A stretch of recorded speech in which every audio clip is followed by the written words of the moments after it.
Hello, I am Robert Serry, the chairman of UPEACE Centre The Hague, and I'm opening this webinar on the role of quiet diplomacy in international relations. I say good afternoon to all our viewers from Europe, good morning to Costa Rica, to our viewers in Costa Rica, and actually a good day to everybody, because we have noticed that we have also many viewers from all over the world, and I think this is only befitting a webinar of UPEACE. Of the university. As you know, we have two objectives today. First of all, we would like to have a discussion with you on the role of quiet diplomacy in international relations. And we have a panel that will start the debates, but then you can all have your questions and answers with us. We certainly wish to make this also an interactive webinar if we can. For that, by the way, a few household remarks maybe. Could you all mute yourself? We don't mind if you keep your camera on, but please mute yourself. That is better, because otherwise maybe sounds are going to sing around. There's also the chat box, and we wish to invite you to put your questions to us, and you don't have to wait till the end. If you have any questions, put your questions to us via this box, so that we can actually try to answer them.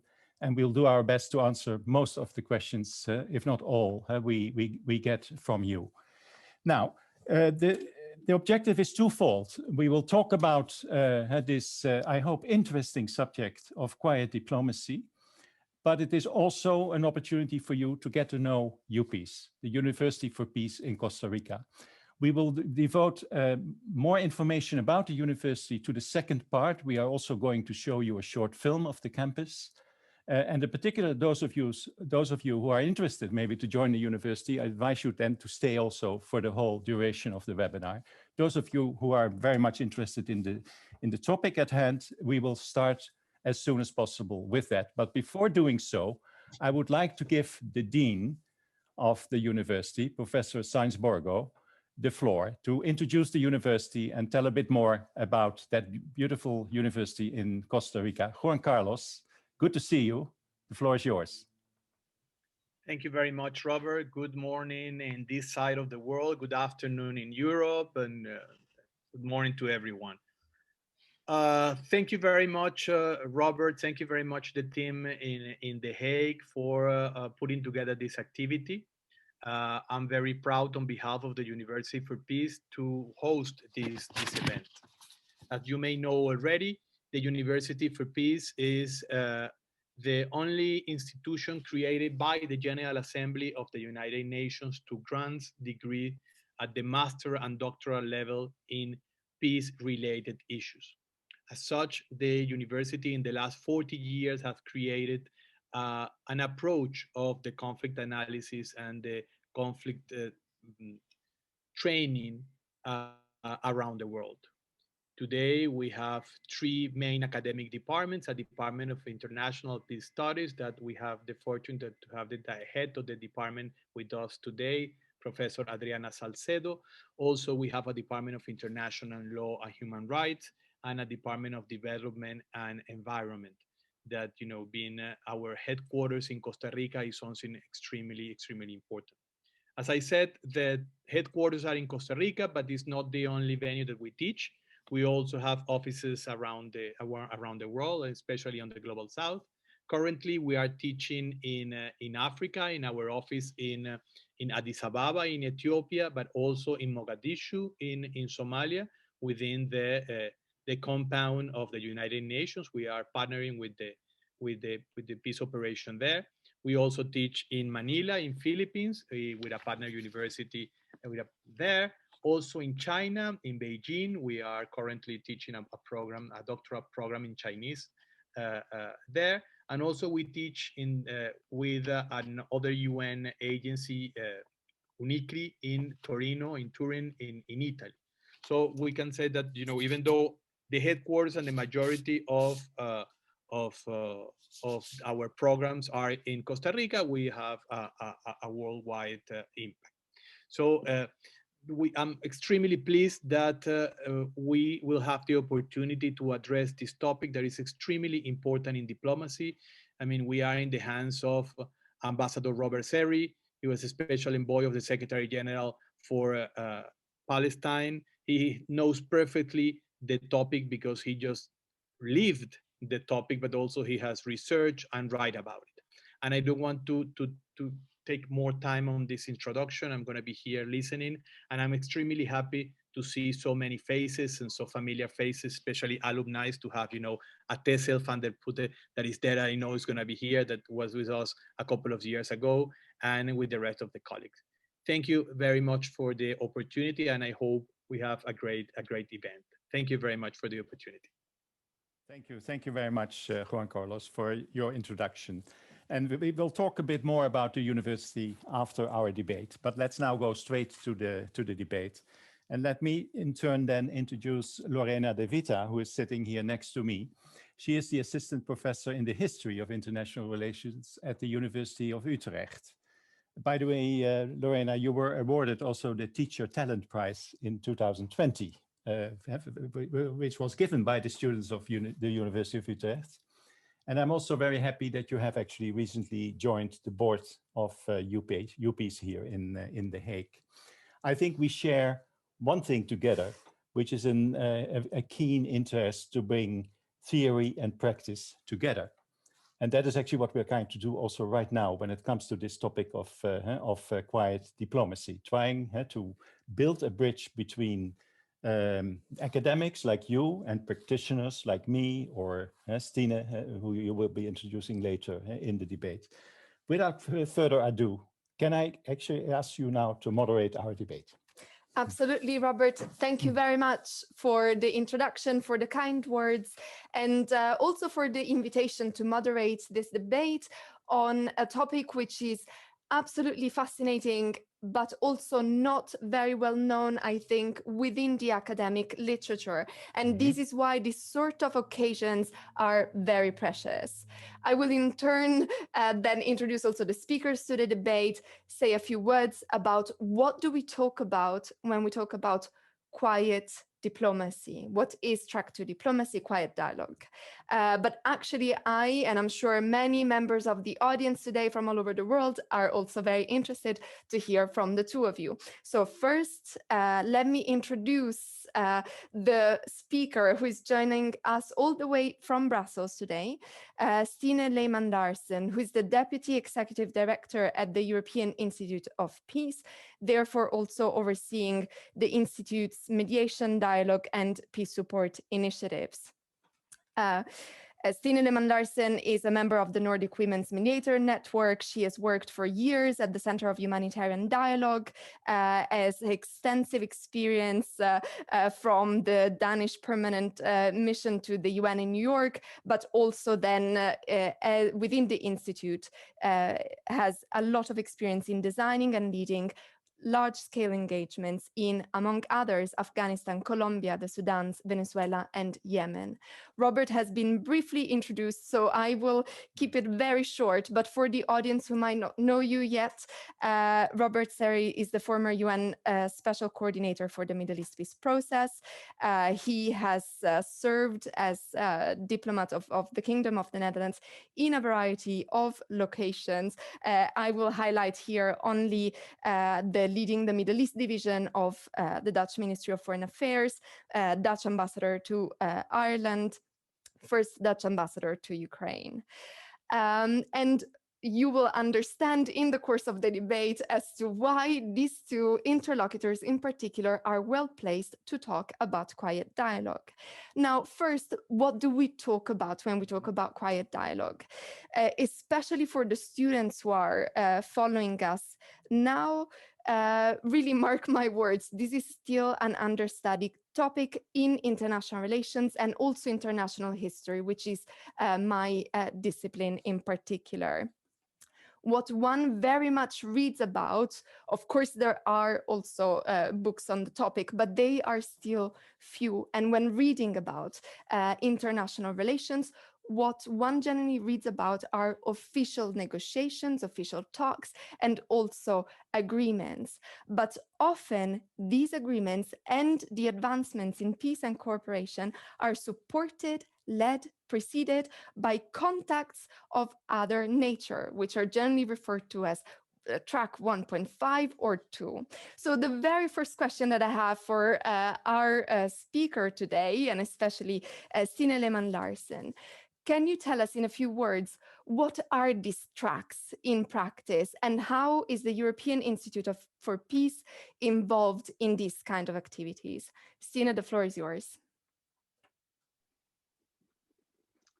Thank you so much for this very generous introduction, Lorena. It's a great privilege to be with all of you today, and thank you, Robert, for this kind invitation.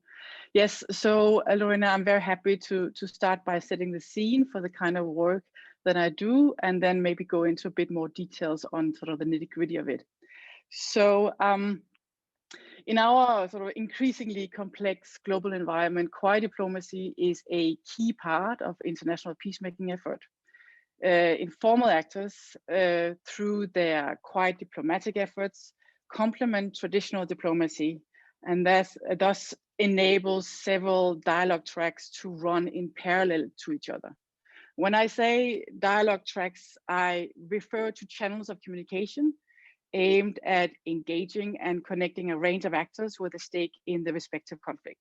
So this could include heads of states, political groups, armed groups, including proscribed ones, as well as civil society, women groups, youth, elders, academics, business community, religious leaders, etc.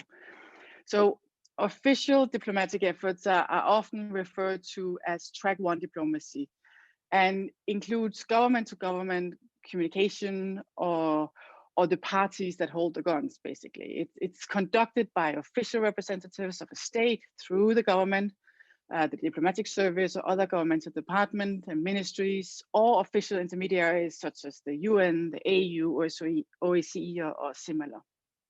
So alongside these efforts, we have the non-official quiet diplomacy work, which is a broad subcategory of diplomatic efforts, also referred to as private or back-channel diplomacy. So these are the engagements, as you referred to, Lorena, as track 1.5 and track 2. Track 2 diplomacy brings together non-official, but typically influential, politically involved, or otherwise well-connected members of conflicting societies. Track 1.5 operates in the middle of track 1 and track 2, and includes a mix of government officials who may participate in an unofficial capacity and non-governmental actors, all sitting around the same table. So staying in the sort of the track metaphor, each type of diplomatic effort proceeds along a different track, just as separate trains might follow different tracks, and with occasional convergences. So the intermediaries involved in quiet diplomacy are typically knowledgeable and skilled practitioners who are relatively impartial to the conflict, and whose experience enables them to facilitate productive and problem-solving dialogue between the parties involved in the process. So there are several organizations specialized in quiet diplomacy, and they work in complementarity to formal diplomatic actors, and the European Institute of Peace, which I work for, is one of them. So at the Institute, we design, we implement, and we advise others on sustainable peace processes and agreements. Quiet diplomacy is one of the tools that we apply in achieving our objectives. We're based in Brussels, active in 20 countries, and what sets us apart from other conflict resolution organizations is how we're governed. So it's our board, and why that board created EIP in the first place, so our mandate. Our board consists of 8 European states, which makes our structure a hybrid one. We're clearly not a non-governmental organization, yet we are designed to act independently of our board, and therefore have the operational flexibility of an NGO. Our mandate is to shape responses to conflict, promote conflict-sensitive engagements, and to ensure an optimal European role in supporting sustainable, lasting peace agreements. And we do this by complementing our field engagement with the diplomatic reach associated with our board members and other European partners, and through our proximity to the European Union. I just wanted to say that at the core of our work is our efforts to strengthen Europe's role in preventing and resolving conflicts. To do this, we work directly with European states and the EU to ensure that Europe's soft power, meaning its capabilities in trade, in regulatory matters, in investment, and as well as its normative role, combined with its diplomatic network and weight as a development and humanitarian actor, are used to prevent and resolve conflicts actively, both in specific context and systemically. So the Institute's programmatic work is divided under 2 units, which each has different modus operandi. I personally sit with the strategic overview and responsibility of all of EIP's so-called top-down engagements, where we work with those directly involved in peace talks. We help develop strategies for how parties can engage with one another. We bring people together in discrete political dialogue, and we offer expertise on process design, and we provide other types of mediation support activities. A red thread running through that is that we target and support those who hold the reins. The other unit in the Institute focuses on those parts of society that are less directly involved in official talks, but most affected by the conflict. So this can be defined in broad terms as bottom-up approaches. As you know, ensuring popular support for peace processes is essential for sustainable peace. And through this unit, the Institute works to make sure that the less obvious voices are brought into the mix as well. But importantly, each case, each country, each conflict is different with its own problems and its own dynamics. So our approaches are always tailored to the specific context and its actors. Sometimes we contribute to official diplomacy through parallel but complementary conversations. Sometimes we open up completely new channels of communication when official conversations are either non-existent or stuck. Sometimes we bring the voices of alternative actors into the debate, and other times we try to transform the attitude of the conflict parties into through confidence building measures or by introducing different entry points to the conversation. Different problem, different solution. So we also use a multitude of what should I call it, not so obvious tools and techniques to move our agenda forward.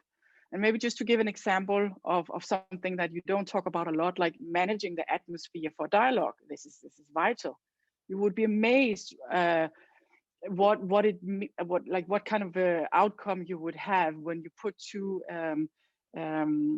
people who have been fighting each other for years in the same room to have breakfast with each other. So this can have quite a tremendous effect if you create the right atmosphere and environment around the conversation. So to sum up in one sentence, within EIP, quiet diplomacy is about one's ability to develop and maintain a wide network of contacts, to generate respect and trust in the intermediary and in the process that we facilitate, is to provide a safe space to meet and discuss, and to promote and facilitate ongoing interactions and joint activity amongst the parties. I think I'll stop there, and then I can always complement later on and answer questions. Absolutely, yes, Stine. In fact, I will come back to some of the points that you just touched upon. I just want to remind the audience that if you do have questions, feel free to write them in the chat box while I lead for now the conversation. And then, of course, I'm eager to leave the floor to the students and audience following us today from home. And now, because I want to turn also to the other speaker, because I did give an introduction, so I think everyone here has an idea of who Robert is, but something that I didn't touch upon, and I think it's quite important to the topic, is, Robert, how did you get involved in quiet dialogue efforts in your career? How did this happen and when? Well, that's some time ago. Actually, my first experience was during the 80s, the second half of the 80s and the beginning of the 90s, and it was between Israel and the PLO. By the way, sworn enemies at the time. There was also a law still existing in Israel forbidding Israelis to have any contacts with the PLO. But there were signs that the parties were beginning and ready to start talks. And then it always starts with second track talks. And so it happens that we, as the Dutch, were one of those channels. By the way, it's never one channel, usually. There are usually more tracks which try to actually help the parties to get into any sort of a dialogue.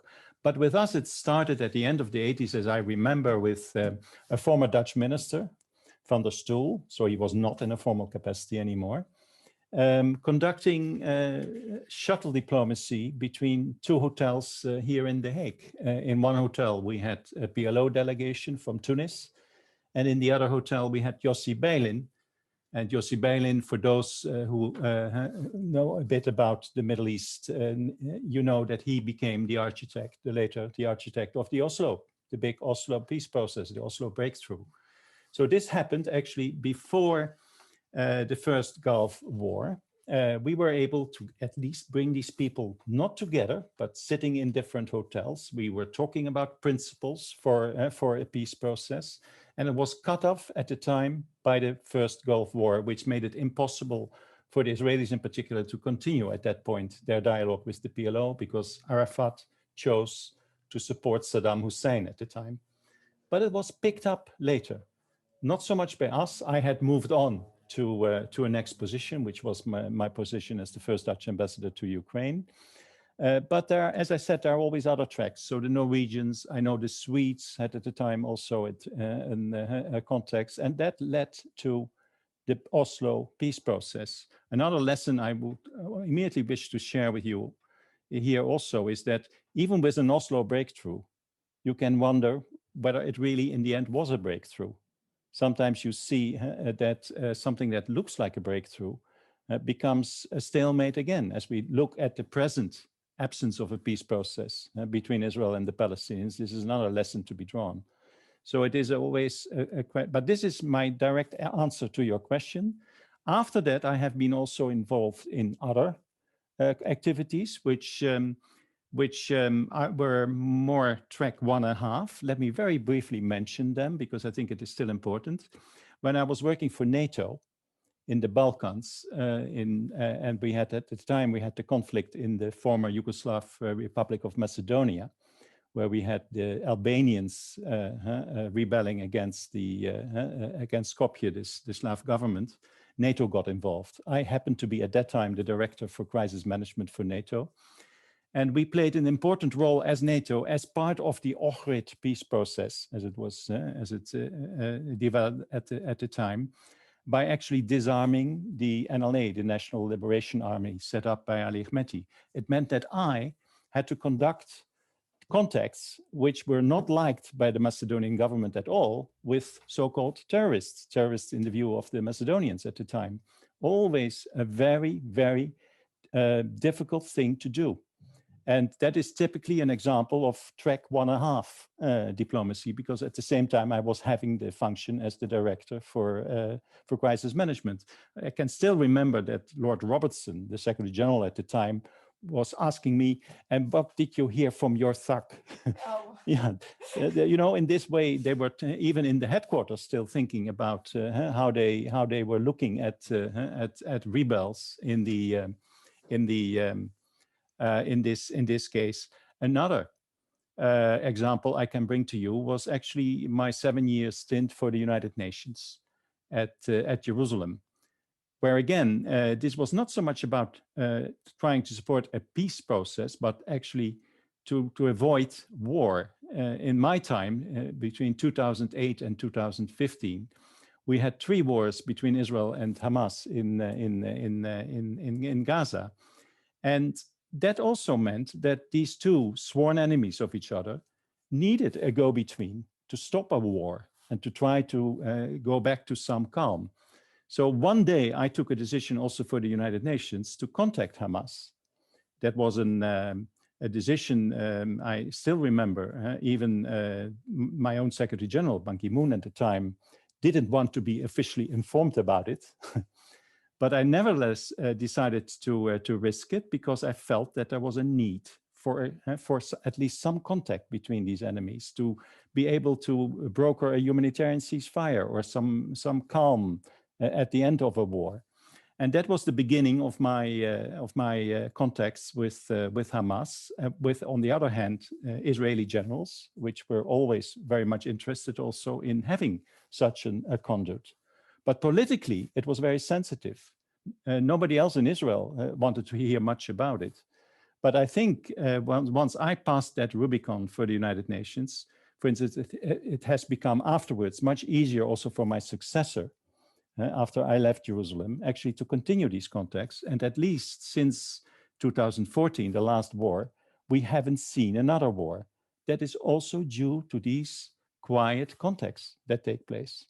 Now, my last involvement, and maybe that is something we can talk about a bit more, that's with Stina also, what we have started is what you can call again a track 2 activity. And that's an ongoing activity. So please forgive me that we cannot tell you too much about it, but we are at the moment conducting a quiet dialogue between Russian and Ukrainian experts on the situation between these two countries, and of course, in particular, about the situation in eastern Ukraine. And as we know, we are in the midst of a dangerous escalation between these two countries. But let me also stop here. I've given you at least an overview as a practitioner how I have been getting involved with track 2 diplomacy. This is really incredibly interesting, both from a historical perspective, I have to say, and also in terms of the contemporary developments. And that's also what I would like to ask both of you, Stine and Robert, as much as you can say in terms of what are the activities concretely that you are involved in now, in terms of the details, of course, that you can share either on this project that you're involved in together, or other concrete examples that might be of interest for the audience at home. Stine. Yes, thank you. Well, I will try and go into a little bit more detail on the Ukraine-Russia dialogue initiative. And Robert, you're going to have to smack me virtually if I overstep. But I'll try and find a decent balance where you also get an insight to what it is that we do. So this Ukraine-Russia dialogue initiative, which Robert leads, is, in my view, actually a perfect example of quiet diplomacy. Ukraine is on the front lines of a renewed great power rivalry between Russia and the West. And the conflict in eastern Ukraine is the greatest security risk in Europe since the Cold War.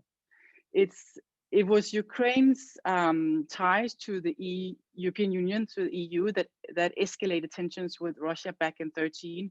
Alongside the conflict in Georgia in 2008, it heralded a new and very disturbing chapter of European-Russian relations.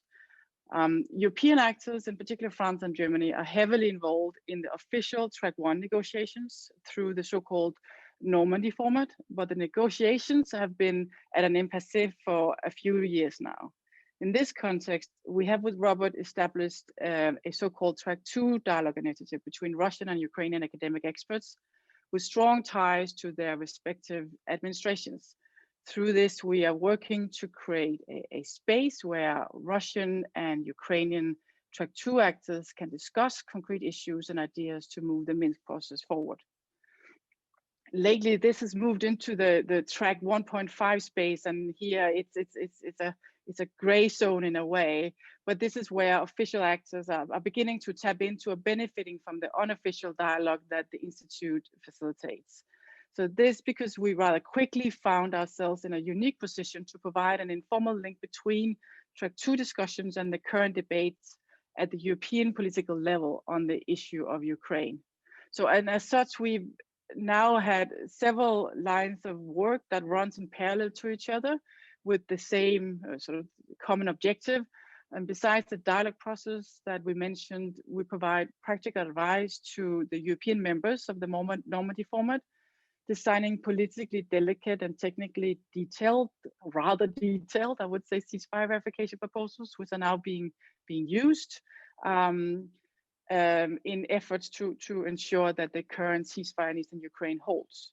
Together, sort of all the different tracks together, this is our main priority at the moment, to ensure that the major accomplishment achieved in the official negotiations in 20, the ceasefire, it sticks. If you follow the news, as Robert was saying, the past couple of weeks, you can imagine just how difficult and at the same time necessary this work is. The number of troops, Russian troops alongside the Ukrainian border, are at their highest since the 2014 invasion. So through our quiet diplomatic efforts, we're doing ours to make sure that the current tensions don't lead to new open warfare. Really interesting and incredibly topical as well, as one of the greatest security also developments within Europe as well. Robert, do you want / can you add something to what we just heard from Stine? Yes, I can try to add a bit. Also thinking aloud what is important when you set up a track. By the way, this track started with UPEACE. It's also maybe interesting to note. With my other hat on, so to say, I began these activities in Kiev, and you will not be surprised why Kiev. It was already mentioned. Kiev I was the first Dutch ambassador to Kiev, so I had my contacts in Kiev. It is always about contacts, also networks, which you need to use.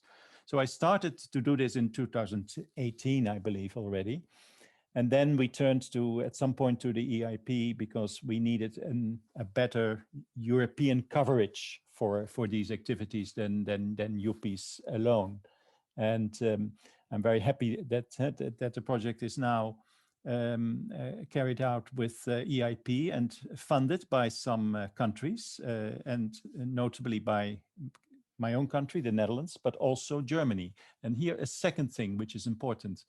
If you start a track 2 activity, it is important that you are packed in with a peace process, if there is one. Well, you mentioned it already, Stine, there is the Normandy peace process. And so we got interest in Berlin for what we were doing. So we are sharing also the outcomes of our dialogue informally. Everything is informal, by the way. An important thing also, track 1 should be able to deny whatever you are doing.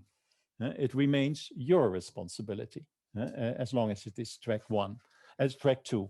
But they are interested, so they are listening. So they have been in a listening mode for a long time.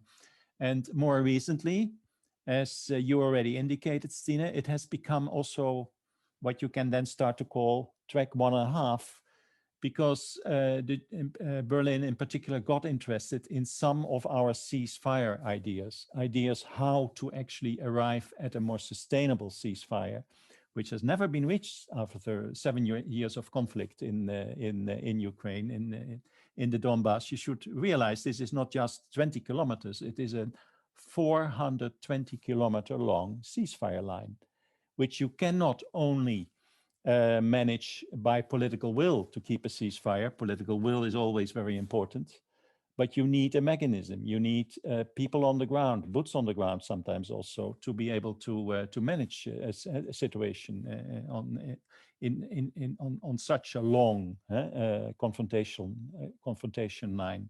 Well, we have been hiring expertise, because you need then also to have the right expertise. With the help of EIP, we have been doing that. And we have been starting to advise Berlin also about these things. And you can understand how topical this is today with an escalation along that same ceasefire line.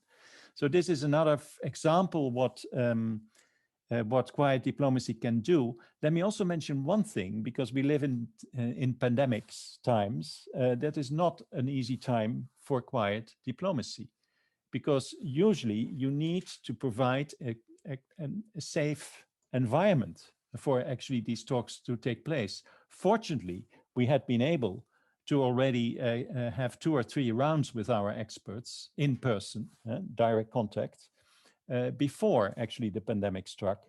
But since we have to do everything online, well, that's not easy. It's in principle open.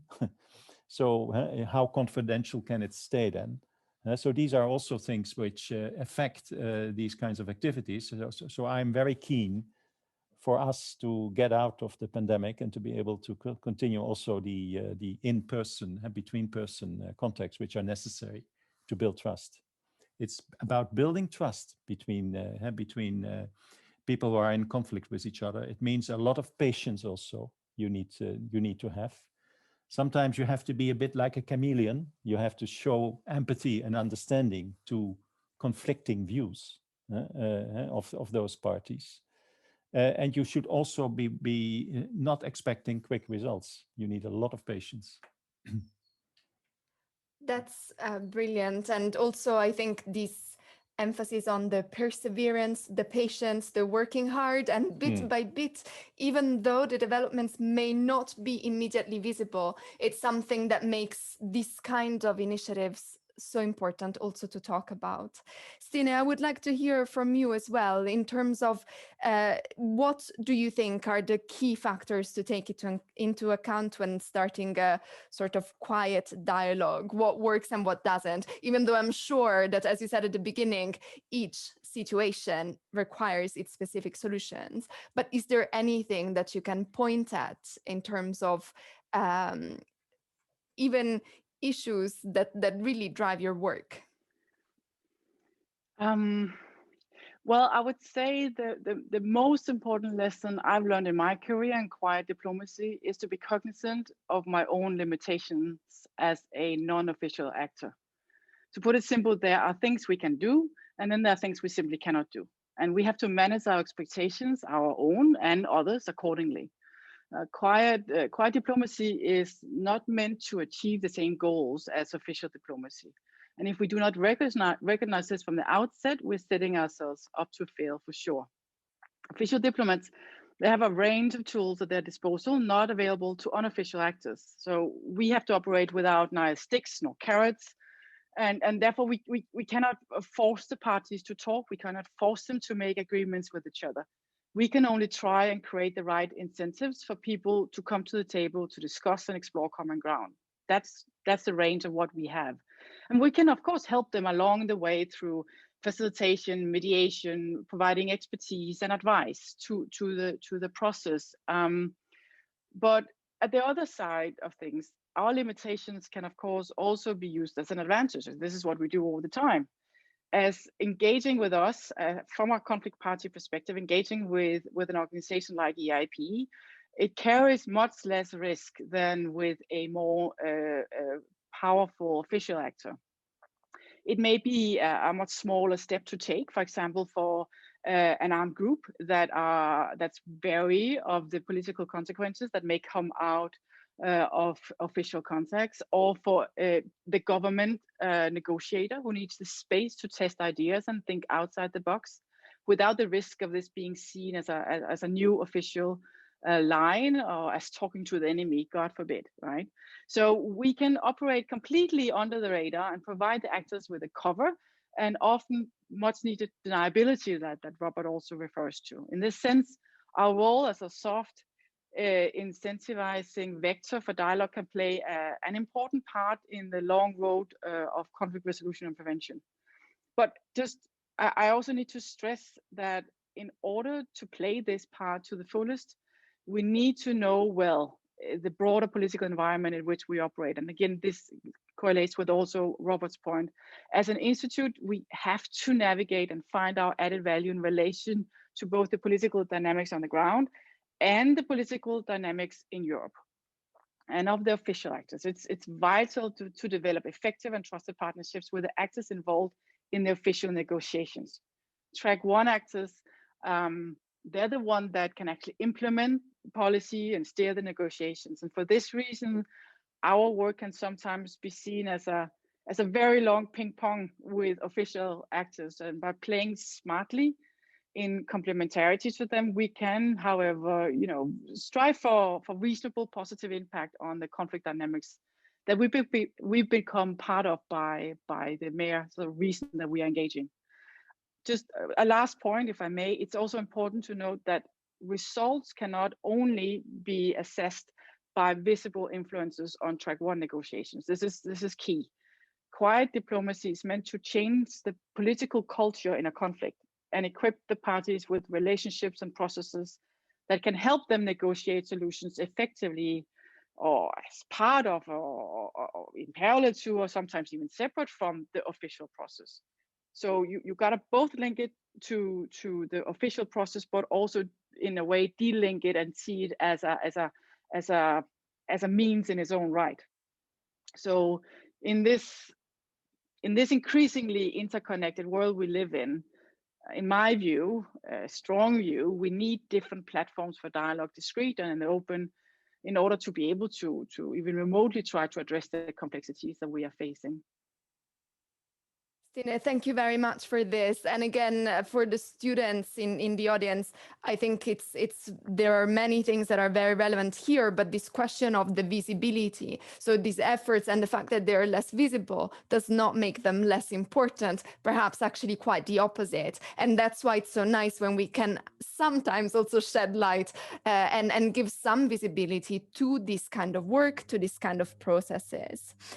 I would like to open the floor to Q&A in a minute, but I would also like first to hear from Robert. You mentioned some important points earlier in terms especially of these connections between the official, non-official sort of actors. But how would you answer the same question? So what is it that seems to allow these processes to have an impact? What works? What is important here?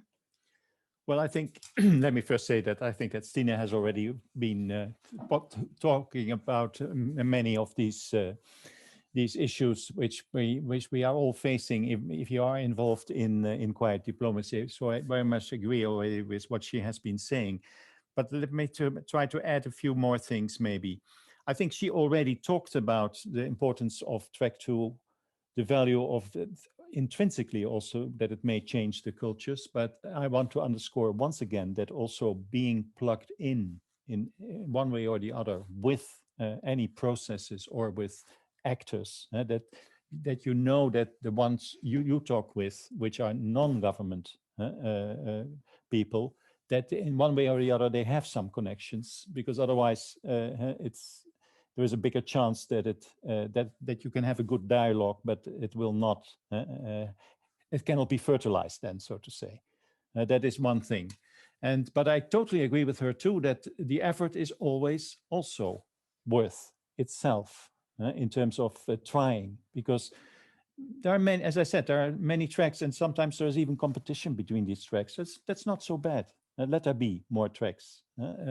Together, the rails are maybe being laid for resolving conflicts, or at least managing those conflicts. As I have been saying, that sometimes it's simply also about managing a conflict, which is very important. One thing I have learned in terms of success versus non-success is that, yeah, in a way you have sometimes to be also lucky, because I think there's a bigger chance that you have some success if the parties feel what is often called the mutually hurting stalemate. If they have been fighting for a long time already, and they are really starting to realize that more violence will not help them, that is very often the time when you see that some of these efforts will bear fruit then. Think about the FARC in Colombia, which, by the way, has been fighting for a very long time. But at some point, they came to the conclusion that it didn't make much sense any longer to continue. So that is also a very important factor in terms of success versus the little success in making any headway. In that sense, you have to wonder what the situation is now between the Ukraine and Russia, and what, and sometimes also the intentions are of the leaders involved. In this case, for instance, of Russia, which let's not forget that the situation in Donbass is not the only frozen conflict in that part of the world. You have that also in Moldova. You have it in Georgia. Everywhere Russia is involved. Again, this is a topic which I do not want to go into, because it will need maybe another webinar, but I'm just mentioning it as part of the considerations, and that is also why what Stine has already been saying is very important. You need to go into every conflict. You need to build up awareness of what is going on, awareness of the red lines of the sites, before you can start to become maybe effective in terms of track 2 diplomacy. That's great. Thank you very much to both of you. I see that there are already some questions trickling in. So if that is okay for both of you, I will start asking you some of them. So and you will see whoever wants to go first then. But there is one question from Chloe. And Chloe is asking, what is the role of expertise in quiet diplomacy? And I don't know if Chloe means in terms of knowing the specific location or knowing specific tools, but this is the question. What is the role of expertise in quiet diplomacy? Okay, let me answer that question to you, Chloe. Expertise is very important. It can be all kinds of expertise. To give you just a concrete example in terms of the Ukraine-Russia dialogue, which I am moderating now, I'm working closely with people who know one or two things about a ceasefire, how to actually set up a ceasefire, how to manage it. That means that you need military experts. And preferably also experts who have been on the ground, who also have a situational awareness of what is going on. So again, thanks to EIP and the project which we have been setting up, I'm now assisted by somebody who helps me with this. But it can be all kinds of other expertise. Every peace process involves transitional justice, the whole issue of transitional justice, which we have not even begun to seriously discuss in the Ukraine-Russia context, because we hardly we are not yet there. But that is an important part of the problem almost always. And if it's about water, you need water experts. So it really depends a bit also on the context and on the type of conflict you're involved in. But of course, you always need the right expertise. Thank you. Thank you very much. Stine, do you want to add something on this, or should I move on to the next question? I think Robert covered it perfectly. Brilliant. Then maybe the next one is especially for you, Stine, and then also for Robert, but I will start with you first, because Nora is interested in knowing how do you select the cases in which you, and I assume so the Institute, are getting involved. So is the geographical closeness to Europe a factor, or is this when you have a good sort of leader for the discussions? And I think this is something for Stine in particular, but then also Robert, it would be interesting to get your sense here. Sure. I mean, I'm just speaking on the files that I cover, because as I mentioned, we do have a different, a separate unit that works slightly different in the way that they select their cases. But the way that I do, my unit works, is that there has to be a request. There has to be an interest from a party or a conflict party or stakeholder for us to do the work that we do. So there has to be an appetite somewhere in the system. We can't just walk in blindly and say, hey, we're going to come here and fix this. Importantly, EIP needs to be able to add a value to the conversation. And this is not always that we are able to do that. Sometimes, you know, our sort of expertise area is already taken by someone else, or there isn't space, or we just don't have anything particularly to add to the specific context that could be. So we have to be able to identify a very clear sort of niche for EIP to move into. And I would say that the last thing is access. And here we come back to maybe the point about expertise. We need to have access to the right parties, the right actors on the ground, and the stakeholders in that circles around. Otherwise, we can't hold any conversations with anyone. So, and we need to know what we're doing. We need to know the space that we're operating in. Otherwise, we are walking in blindly. So that doesn't work either. So I would say there has to be a request, an appetite, there has to be a clear niche, and we need to have access to the relevant parties.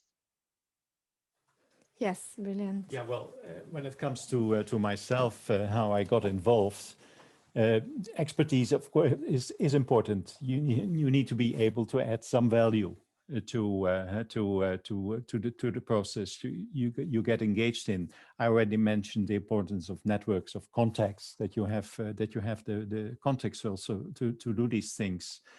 So in my case, yeah, I have been studying political science, and then also I've been learning Russian. So it's not a coincidence that I got involved in Eastern Europe, so to say. It has actually been more of a coincidence that I got involved in the Middle East. That was simply a decision by my employer, the Dutch Foreign Ministry, who put me in the seat there, so to say, and then I got involved. And never to forget, once you're involved with the Arab-Israeli conflict, you know, it's a lifetime involvement almost. But this is, from my personal perspective, it is maybe also interesting maybe to look at who is actually getting usually involved in quiet diplomacy in terms of countries. Then you do see, of course, that, for instance, countries like Switzerland, Finland, Norway, are the countries which all have institutes funded by their governments to actually help to promote these processes. So it is characteristically, for instance, not my own country. Very often countries in which foreign politics is also a function of local politics are sometimes a bit scary of getting involved in these activities, simply because it can, they're a bit afraid that if it becomes public, that it can hurt them in the political domain, so to say. So this is also maybe interesting also to signal to you that if you look at who is involved in this business, it's very often HD in Switzerland, CMI in Finland, the Norwegian government, or sometimes the Swedish government. Less so the big governments in Europe, like France or Germany or the Netherlands, for that matter. That is very interesting, and I think also, and hope also inspiring for the members of the audience, for the students, also getting the background, even down to understanding the language skills of the speakers that we have today, as well as all the other professional expertise also, and how it matters. Before we proceed with a few questions, because I've seen that they've been trickling in, I would like to see also or hear a reaction from Costa Rica. So in terms of responses, also from an academic perspective, from the university, to this question of dialogue, quiet dialogue. And I've seen that we have also our next speaker already visible for everyone. So then I would pass on the floor to Adriana Salcedo, Professor Salcedo. Thank you, Lorena. That's very kind of you. Well, with regard to the issue of, track to diplomacy, I think it was a game changer. Okay, that piece cements and lasts longer if it's embraced by society. So in that sense, track to diplomacy is a very good tool, a very good arena that we all as society can engage. And within that, I would like to emphasize inclusivity. Inclusivity is a key variable that for many, citizens in different countries of the world don't have the chance of their voices being heard by their governments. And providing that channel, an informal channel of negotiation, it's super important for their voices and alternative voices of women, of youth, of elderly people that in many places around the world in deep-rooted conflicts do not have a voice and do not have a space. So the issue of inclusivity has proved to be very successful in peace negotiations, not only because it incorporates diversity in terms of perspectives of different actors that are trapped in the middle of conflict and that are looking for, ways out of to achieve peace. But also it has been proven to be higher the probability of the peace that is gotten through these channels lasting longer. So it's very important to talk about inclusivity from a diverse perspective, okay, including those voices. And in that sense, probably the Colombian peace process is the best example of that. Is diversity of perspectives that were brought into the negotiation tables in La Habana for inputs, and those inputs were actually part of the final document in the peace agreement. So I think that's one of the most important assets that attract to can bring into societies and achieving peace. Also, I know it's not a matter of this webinar, but I want to also point out that there are different possibilities in terms of track 3. And now we talk about multi-track diplomacy. We talk about, I think different scholars have been creating different tracks up to 6. So now we talk about a diverse variety of, ways and to do things. And I think it's important to understand that there's no a key recipe. I think it's important to, to bring this comprehensive vision of how we can achieve peace, because conflicts and deep-rooted conflicts are so complex that require that, thorough understanding from different levels. And probably I'll leave it there. Lorena, back to you. Thank you very much, Adriana. This was very interesting. Also, sometimes the connection was a little bit unstable, but in terms of the interconnection between, let's say, official and societal level, and then within the societal level, also the inclusivity and diverse communities, indigenous communities. I hope that this came across loud and clear, also everywhere to the members of the audience today. I would like to address one more question from Susanna in particular, before then leaving the floor again. But because Susanna is asking, and then she's making an interesting point here. She's asking about whether there is a danger that society may not accept the results of peace talks that have been developing informally behind the scenes. I think this is also an interesting question to tackle in the time that we have available, just a few minutes now. Also to really tap into questions of legitimacy, what is seen as legitimate peace talks, and therefore perhaps also with more lasting effects. Yes, okay. Let me maybe try to answer this question. Society indeed may not accept what has been agreed. We have seen it. We see it happening in, I think, also in Colombia with the Colombia peace agreement. But closer to me, take the Oslo peace agreements. Once they were agreed, they were heralded as the major breakthrough and the beginning of peace between Israel and the Palestinians. But what happened inside those societies? You saw a complete rejection of it on the Palestinian side by Hamas. Hamas also starting to use violence, which made also the acceptability of the peace agreements in Israel increasingly a point. But also within Israel, you had movements which were from the beginning diametrically opposed against it. And even Netanyahu, the present prime minister, was part of it. So you see that indeed you can agree something, but it doesn't mean that it will be accepted. I also have learned one other lesson, which I think is important. Also for these reasons, you should not go out publicly prematurely. If you come out too early, and it can fall flat. You need sufficient support on both sides to actually present the results of quiet dialogue. If you don't do this, you're bound to fail. Thank you very much, Robert, also for this point.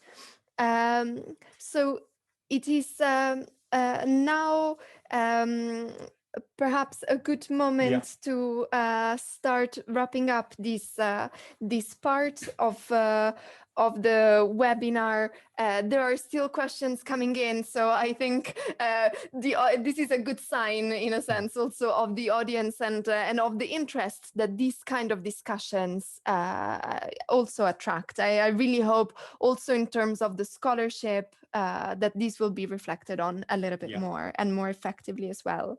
But for the moment, I would like to thank you very much, and also especially our speaker from Brussels, Stine Lehmann-Larsen and Robert Seri, and also then give the floor back to you to continue with the second part of today's webinar. Well, thank you, Lorena, and many, many thanks for moderating this discussion between an academic like you and practitioners like myself and Stine, and I hope it has been useful to our public. And I say to our students, when you join the university in Costa Rica, you will have many more of such discussions with your teachers, but also among yourselves.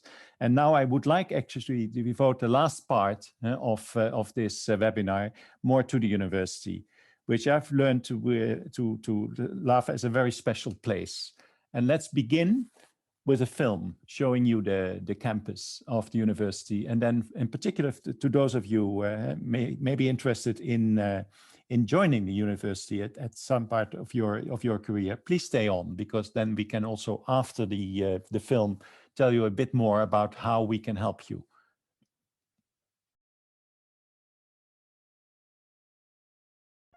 So you wanted to know about the history of the university. Of course, it officially came into existence because of General Assembly Resolution 3555, which was signed by all of these member states of the United Nations.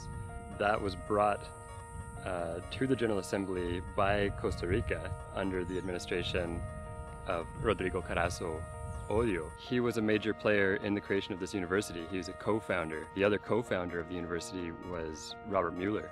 Rodrigo Carazo recognized the value of an international organization.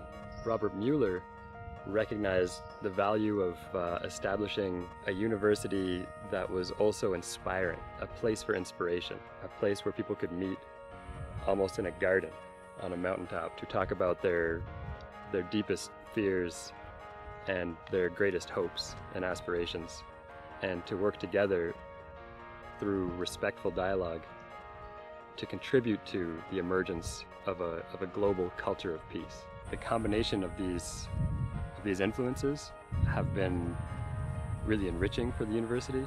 They've allowed us to become who we are, which is a very unique and interesting place in the world.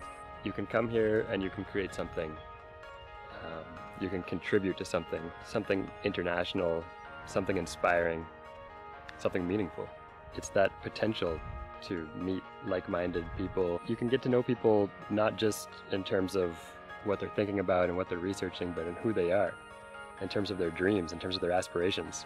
And it's a great place to network and to build something. Besides the profile of the university, it being a UN-mandated university, and having to meet people from a lot of nationalities and an international exposure was an added incentive for me to come to Costa Rica. The UPEACE value truly lies in the factor that it's perhaps the only institution in the world where peace studies is a subject and the true concept of peace is being taught and practiced. A perfect example is so many nationalities living under one roof in complete peace and harmony, which makes this place a wonderful place and UPEACE one of the most exhilarating experiences. So I guess a normal day at UPEACE begins when you get on the bus and go up the mountain through El Rodeo. We get to pass lots of coffee fields. We see lots of nature. And that's a good chance to catch up with your classmates, socialize. I personally start my day by doing yoga at 5:30 in the morning with the sun rays. Then we get here and we all go to our classes where we spend about an hour and a half learning maybe, and then we'll have like probably a little break for some coffee, that fine Costa Rican local coffee, then go back into class and continue learning. Then it's lunchtime. Because I live with the host family, they prepare some of the best Costa Rican food you can ever have. There's a lot to do at lunchtime. You can go to a brown bag, which are basically presentations that are either for academic purposes or they could be for career development or even personal development purposes.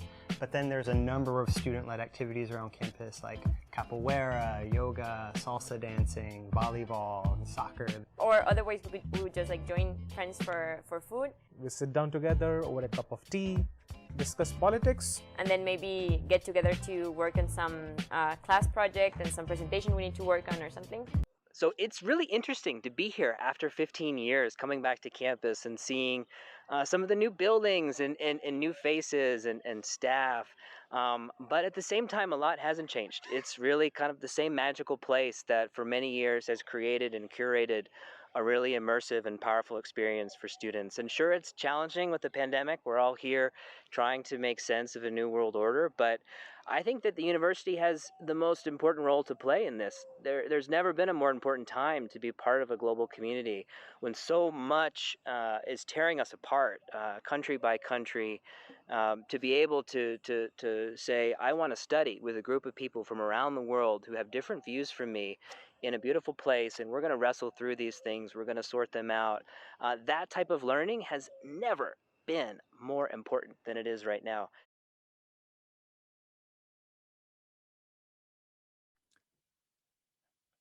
Right. I hope you have enjoyed the film. I would like now to introduce first Tessel van der Putte. Tessel, you have also been looking to the campus. You've been on that campus, what was it, a couple of years ago. I've been there too. Feelings of nostalgia with you, but tell us a bit about your experiences as an alumni of the university. What are you doing now? I think that's what students would be keen to learn from you. But very good seeing you again, Tessa. Thank you, Robert. Thank you, and definitely feelings of nostalgia watching that video. I think some very familiar images for me. Immediately had to think back of those morning yogas and cultural nights. So yeah, good memories.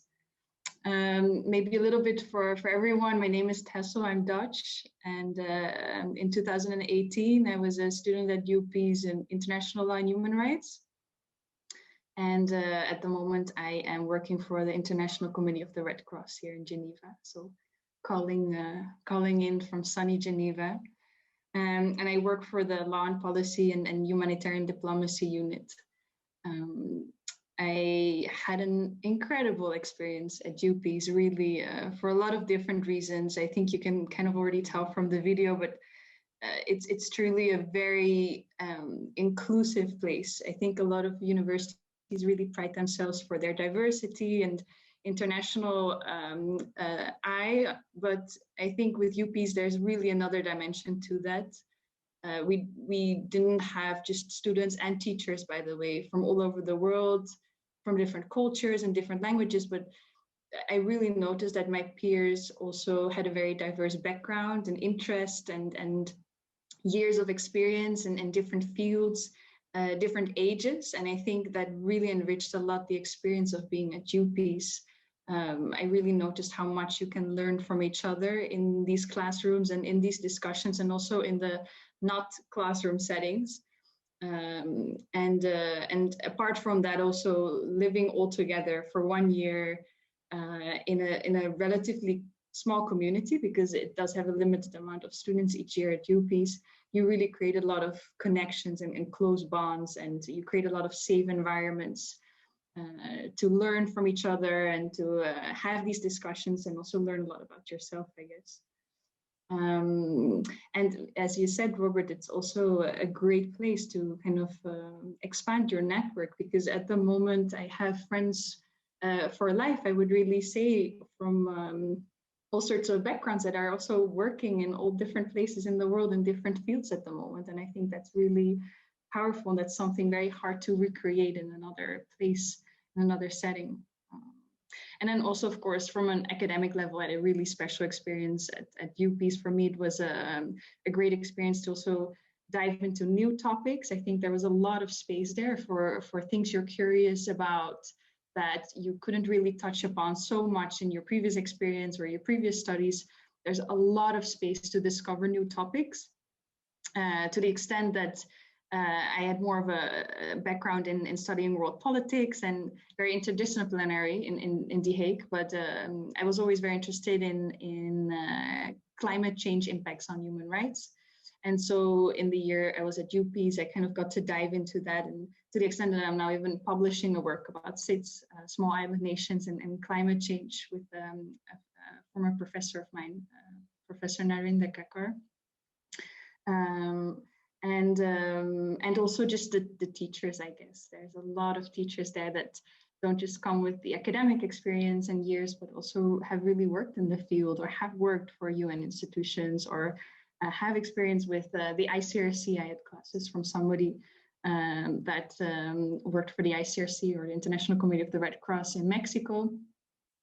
And that comes with a lot of really fun opportunities as well to bring that into practice. So that's something I really appreciated from the classes as well, is that there was a lot of space to also look into, okay, we learn a lot about theory and that is important, but how do you bring it back into practice? How do you bring it back into dialogue? And yeah, I think that was a main takeaway for me, really, is that if you study matters of peace and peace building, that a lot of that actually already starts with just your direct connections and exchanges with your peers and with your students around you. So, and I can maybe imagine if there's maybe students attending this webinar, maybe there's more specific questions or things you're curious about, would like to know, or that I can maybe answer for you. I would love to keep on talking about UPEACE, but I think maybe that's also Thank you, Tessa. Thank you, thank you, thank you so much. I think this is good to hear from you, indeed, there may be many other questions, but let me now come to an end of this webinar because I think we have not too many minutes left for that, and I don't want to extend it for much too longer.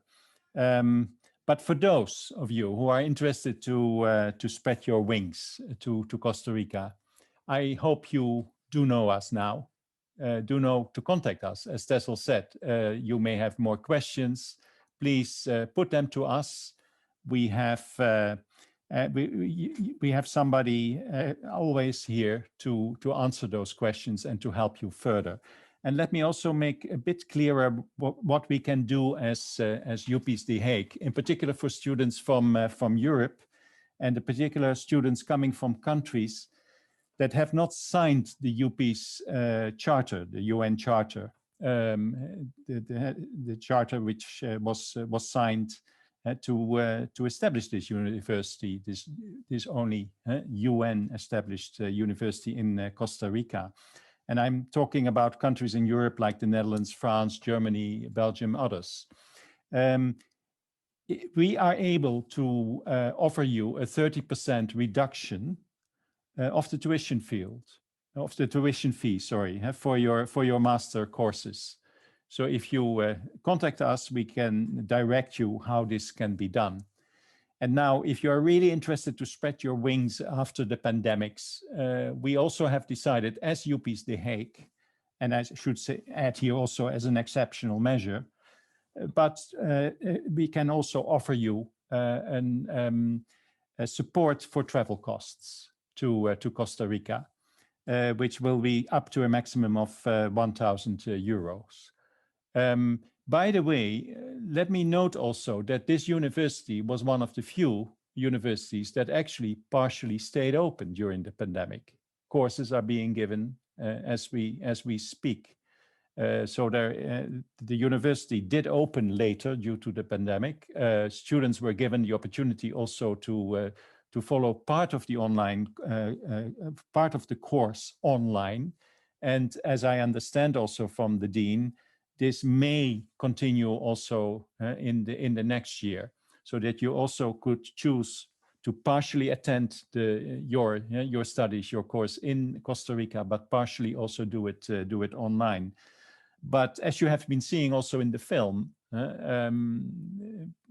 all the students are, of course, keeping the rules by by distancing themselves from each other, but they have been able to conduct courses. The fact that we actually were that Costa Rica is able actually to be open in these circumstances is special, also because of the location of the campus.